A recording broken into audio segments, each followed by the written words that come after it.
जीवन में जब मुश्किलें आती हैं तो विकल्प भी तलाशे जाते हैं। होर्मुज संकट के बीच भारत ने ऐसा ही एक नया रास्ता खोज निकाला है। इससे देश को बिना किसी रुकावट के लगातार तेल और खाद मिलती रहेगी। भारत ने एक ऐसा समझौता किया है जो आने वाले दिनों में पूरी तस्वीर बदल सकता है। तो किस देश के साथ मिलकर भारत ने सुरक्षित रास्ता बनाया है और कैसे, आज विस्तार से इसे आपको बताएंगे। और युवाओं के भविष्य से खिलवाड़ करने वाले पेपर लीक माफिया को कैसी सजा मिलनी चाहिए? उम्र कैद, भारी भरकम जुर्माना या फिर इससे भी बड़ी कोई सजा? पेपर लीक मामले ने पूरे सिस्टम को सवालों के कटघरे में खड़ा कर दिया। सालों की मेहनत, किसी की उम्मीद, कई परिवार की आशाएं। कैसा सिस्टम है कि एक एग्जाम नहीं करा पा रहा। गिरफ्तारियां तो जारी हैं, लेकिन रहस्य भी गहराता जा रहा है। आखिर कहां तक है इसकी साजिश की जड़ें? इस पर भी आज बात करेंगे। और उत्तर प्रदेश की सियासत में अब पुराने साथियों के वापस लौटने के संकेत दिख रहे हैं। सियासी खबरों का बाजार गर्म है। चर्चा तेज है कि क्या 2027 से पहले ही मायावती कोई बड़ा सियासी कमबैक कराने जा रही हैं। तो कौन कौन बनेंगे हाथी के साथी? इस बड़े मुद्दे पर होगी एक नज़र आज के शो में। नमस्कार, खबर प्रधान शो देख रहे हैं आप और मैं हूं आपके साथ संगीता श्रीवास्तव।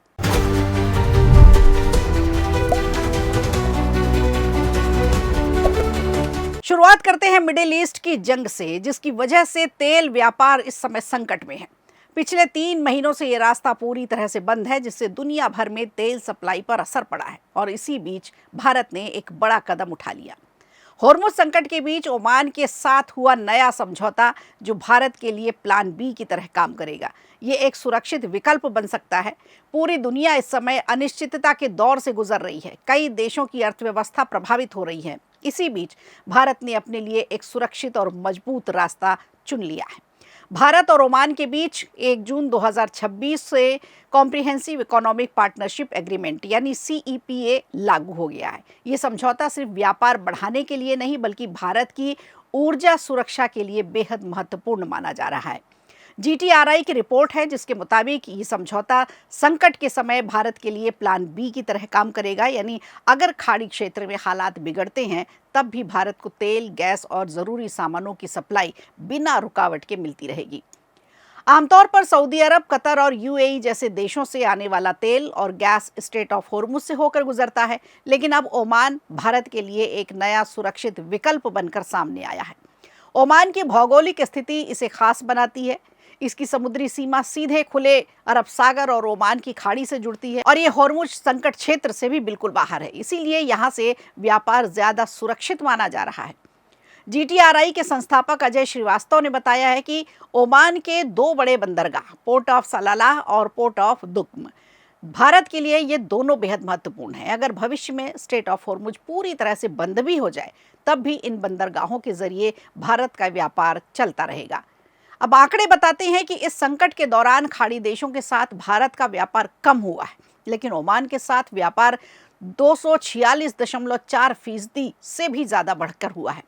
भारत ने वहां से कच्चा तेल और यूरिया खाद बड़ी मात्रा में खरीदा। इस समझौते के तहत ओमान भारत के लगभग 98% सामानों पर कस्टम ड्यूटी खत्म कर देगा। इससे भारतीय सामान वहां सस्ते हो जाएंगे और उनकी बिक्री भी बढ़ेगी। रिफाइंड पेट्रोलियम, स्टील, मशीनरी, चावल और इस तरह के जो बाकी सामान है, उसमें भी फायदा मिलेगा। हालांकि ओमान का बाजार छोटा है, लेकिन ये भारत के लिए रणनीतिक रूप से बेहद अहम है। वहीं भारत भी ओमान से कच्चा तेल, LNG खाद और औद्योगिक कच्चा माल बड़े पैमाने पर खरीदता है। ओमान के लिए भी यह समझौता बेहद फायदेमंद साबित होगा। 18 दिसंबर 2025 को इस समझौते पर हस्ताक्षर हुए थे और ये भारत का पिछले 5 सालों से लागू होने वाला 5वां फ्री ट्रेड एग्रीमेंट यानी FTA है। यह समझौता दोनों देशों के बीच एक मजबूत आर्थिक साझेदारी की तरह है, जो मौजूदा हालात में सबसे बेहतर विकल्प माना जा रहा है।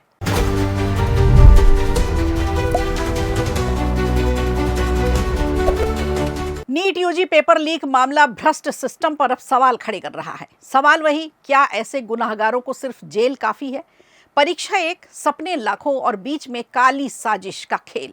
जांच एजेंसी अब ये पता लगाने में जुटी है कि पेपर लीक की साजिश में कितने लोग शामिल थे, कितने अभ्यर्थियों के प्रश्न पत्र पहुंचाए गए और इसके बदले कितनी रकम का लेन देन हुआ।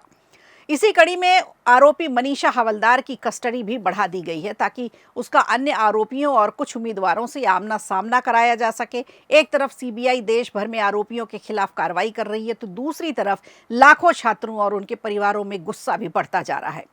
अब सवाल सिर्फ ये नहीं है कि पेपर किसने लीक किया, बल्कि ये भी है कि ऐसे लोगों को आखिर कैसी सजा मिलनी चाहिए।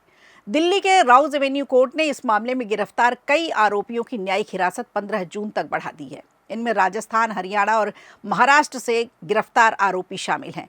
इससे पहले भी कई डॉक्टर्स, शिक्षक और कथित बिचौलियों को गिरफ्तार किया जा चुका है।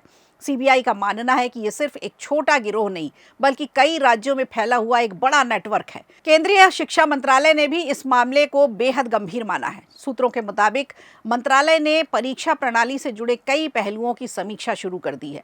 कथित डेटा लीक और सुरक्षा चूक की जांच के लिए विस्तृत रिपोर्ट मांगी गई। सरकार ने संकेत दिए कि अगर किसी भी अधिकारी, किसी भी कर्मचारी या कोई भी बाहर की एजेंसी है, उसकी अगर लापरवाही सामने आती है या कहीं मिलीभगत सामने आती है, तो उनके खिलाफ कड़ी से कड़ी कार्रवाई जरूर की जाएगी। भविष्य में पेपर लीक को रोकने के लिए डिजिटल सुरक्षा व्यवस्था बनाई जा रही है। बायोमेट्रिक सत्यापन किया जाएगा और एंटीक्रिप्शन सिस्टम को भी और भी ज़्यादा मजबूत बनाने की तैयारी चल रही है।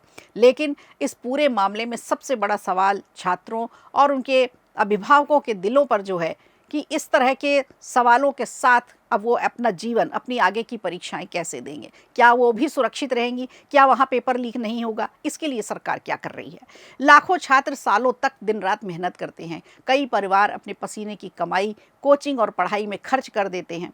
ऐसे में अगर कुछ लोग पैसे के दम पर परीक्षा की गोपनीयता से खिलवाड़ करें, तो क्या सिर्फ गिरफ्तारी या फिर जेल ही काफ़ी है उनके लिए। भारत में पेपर लीक या परीक्षा में अनुचित साधनों का उपयोग करने पर सार्वजनिक परीक्षा अनुचित साधनों की रोकथाम अधिनियम 2024 लागू की जाती है। इसके तहत दोषियों को 3 से 10 साल तक की जेल होती है और 10 लाख से लेकर 1 करोड़ रुपए तक का जुर्माना लगता है। हालांकि कुछ लोग मांग कर रहे हैं कि ऐसे अपराधों को देश के भविष्य के साथ खिलवाड़ मानते हुए और भी ज़्यादा कठोर सजा दी जानी चाहिए। ये 3 साल से 10 साल की जेल काफ़ी नहीं है। फिलहाल कानून अपना काम तो कर रहा है, अदालत में सुनवाई चल रही है। आरोपियों पर लगे आरोप अभी भी जांच के दायरे में है, ट्रायल के दायरे में है। अंतिम फैसला अदालत को करना है, लेकिन एक आम नागरिक के तौर पर सवाल यही कि पेपर लीक करने वालों को कैसी सज़ा मिलनी चाहिए। अगर आपको समझ में आता है तो आप हमें ज़रूर कमेंट बॉक्स में बताइएगा।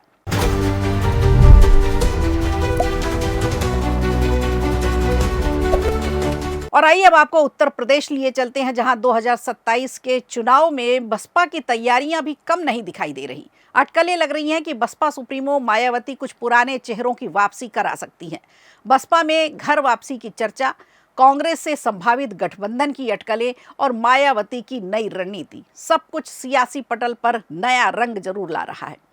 बसपा में पुराने नेताओं की घर वापसी के साथ साथ कांग्रेस के साथ संभावित गठबंधन की अटकलें भी तेज हैं। मायावती ने 2027 के विधानसभा चुनाव से पहले पार्टी को मजबूत करने की नई रणनीति पर काम करना शुरू कर दिया है। पार्टी का मानना है कि भाजपा और सपा सरकारों से जो भी वर्ग, जो भी नेता खुद को उपेक्षित महसूस कर रहे हैं, वो बसपा में वापस लौट कर आ सकते हैं। बसपा में उनका स्वागत है। ऐसे में पार्टी अपने पुराने सामाजिक समीकरणों को फिर से मजबूत करने की कोशिश कर रही है। इसे राजनीति में बिछड़े हुए साथियों को फिर से जोड़ने जैसा कदम बताया जा रहा है। बसपा की इस रणनीति पर राजनीतिक दल और विश्लेषक भी अपनी अलग अलग राय दे रहे हैं। कुछ इसे मजबूत वापसी की एक कोशिश मान रहे हैं, तो कुछ इसे डूबते को तिनके का सहारा बता रहे हैं। सूत्रों के मुताबिक पश्चिमी यूपी, अवध और पूर्वांचल के कई पूर्व सांसद और विधायक बसपा के संपर्क में हैं इस समय। इनमें से ऐसे कई नेता शामिल हैं जिन्हें अपनी मौजूदा पार्टी से टिकट कटने या चुनाव में मौका न मिलने का डर है, आशंका है, और वो बसपा की तरफ जाने की कोशिश कर सकते हैं। माना जा रहा है कि अगले 2 से 3 महीनों में कई बड़े चेहरे बसपा में शामिल होते हुए दिखाई देंगे। इसी बीच बसपा और कांग्रेस के बीच संभावित गठबंधन की भी चर्चाएं हैं। हालांकि अभी तक किसी भी पार्टी की ओर से कोई आधिकारिक घोषणा नहीं हुई है, लेकिन राजनीतिक गलियारों में धुआं है तो आग तो जरूर होगी, जैसी कि चर्चाएं चल रही हैं। 20 मई को कांग्रेस के 2 प्रमुख दलित नेता, बाराबंकी सांसद तनुज पुनिया और अनुसूचित जाति विभाग के अध्यक्ष राजेंद्र पाल गौतम लखनऊ में मायावती के आवास पर पहुंचे थे। उसके बाद चर्चा का बाजार गर्म हो गया। हालांकि मायावती उनसे मिली भी नहीं, लेकिन उसके बाद भी राजनीतिक अटकलों को हवा मिलने लगी। बसपा की ये सक्रियता दूसरे दलों की चिंता जरूर बढ़ा रही है। समाजवादी पार्टी जहां अपने पीडीए फॉर्मूले पर काम कर रही है, वहीं बसपा भी दलित और मुस्लिम वोट को साधने के लिए कोशिश में है।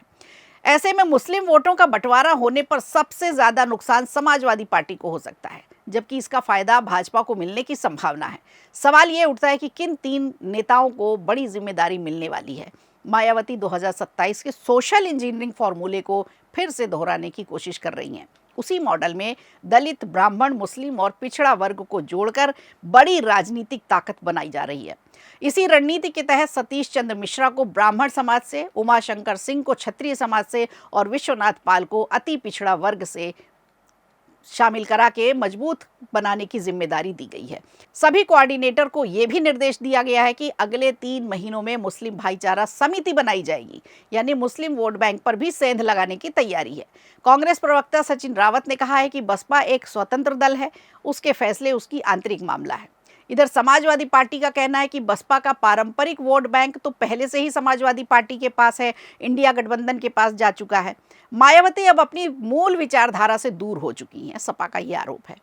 इसी वजह से पुराने नेताओं को अब जोड़ने की और गठबंधन की चर्चाएं कर रही हैं। अब देखना काफी दिलचस्प होगा कि क्या बसपा बिखरे मोतियों को फिर से पिरोने में सफल हो पाएगी या फिर ये सिर्फ सियासी अटकलों तक ही सीमित रह जाएगा।